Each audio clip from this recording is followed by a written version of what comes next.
Listen it for better experience. Polo Podcast is the best platform to build you for success. You know that guilty feeling you get after mindlessly scrolling through social media for hours? Well, what if I told you that same scroll could actually make you smarter, more successful, and even happier? Today, we're breaking down how to transform social media from a time sink into a powerful tool for growth. We'll explore the science behind beneficial social media use and practical strategies that'll help you level up your online game. And it's fascinating how much potential there really is.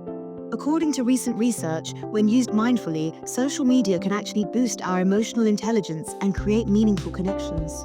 Wait, emotional intelligence? That's not what we usually hear about social media. Right? The narrative is usually all doom and gloom. But here's what's interesting. A Harvard study found that routine social media use is actually positively associated with social well-being and mental health. That's pretty counterintuitive. What makes the difference between healthy and unhealthy use? It comes down to how we engage with these platforms.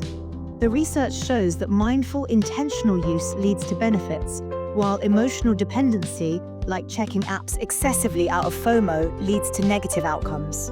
So it's not about how much time we spend, but how we spend it. Exactly. And speaking of time, let's look at some current numbers.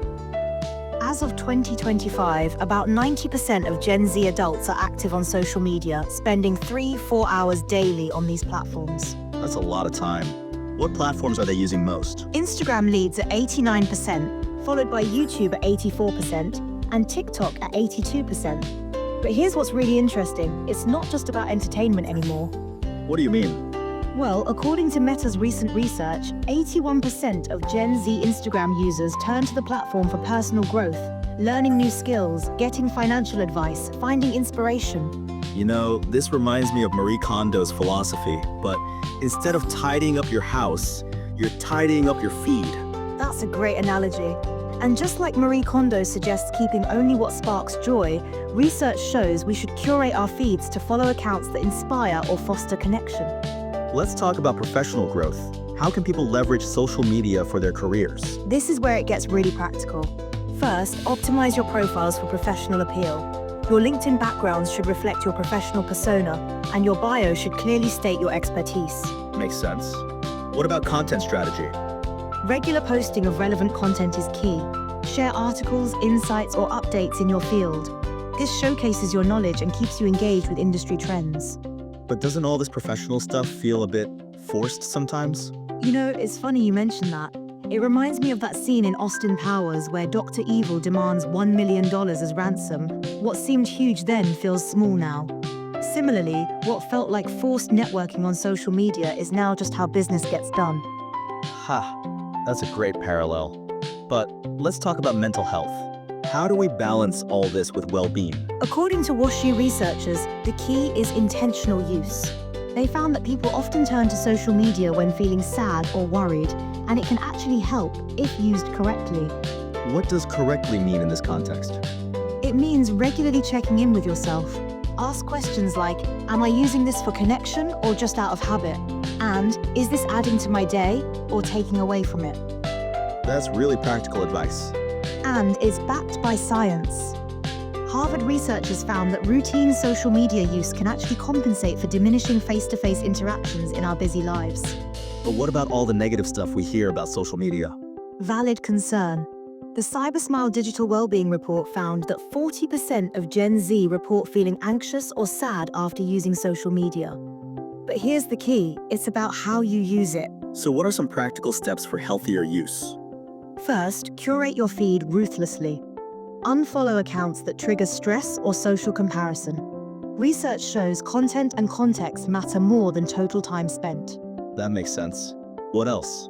Set specific goals for your social media use. Are you there to learn, network, find inspiration? Having clear intentions helps avoid mindless scrolling.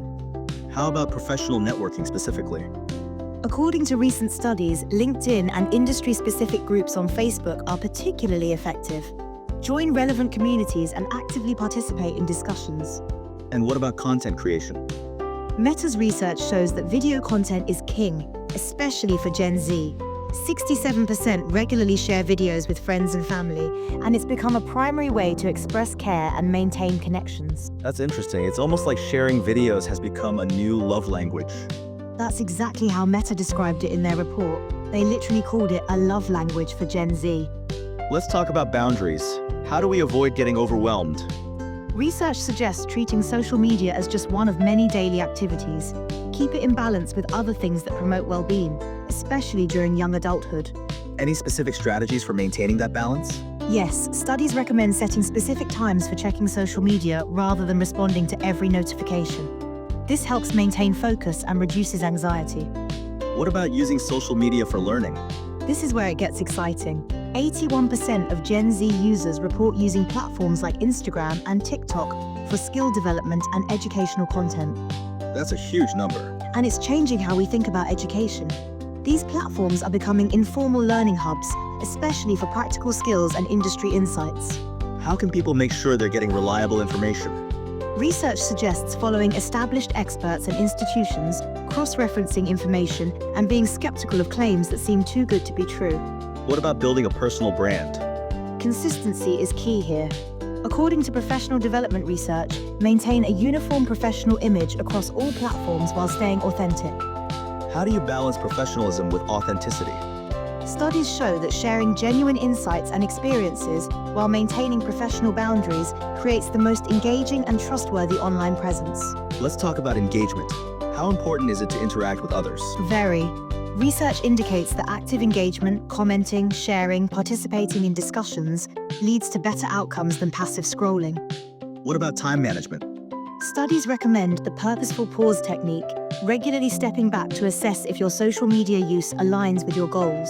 That's a great tip. Any final advice for our listeners? Remember that social media is a tool, not a lifestyle. Use it intentionally, curate carefully, and always prioritize your well-beings. So, when you step back from everything we've covered, what's the big takeaway? The research is clear. Social media can either enhance or diminish your life, depending on how you use it. The key is being intentional and treating it as one tool in your larger toolkit for growth. And it's really about finding that sweet spot between connection and consumption, right? Exactly. When used mindfully, social media can expand our horizons, deepen our relationships, and accelerate our personal and professional growth. Well, that brings us to the end of today's podcasts. Remember, your social media feed is like your digital garden. What you plant and tend to is what grows. Thanks for listening.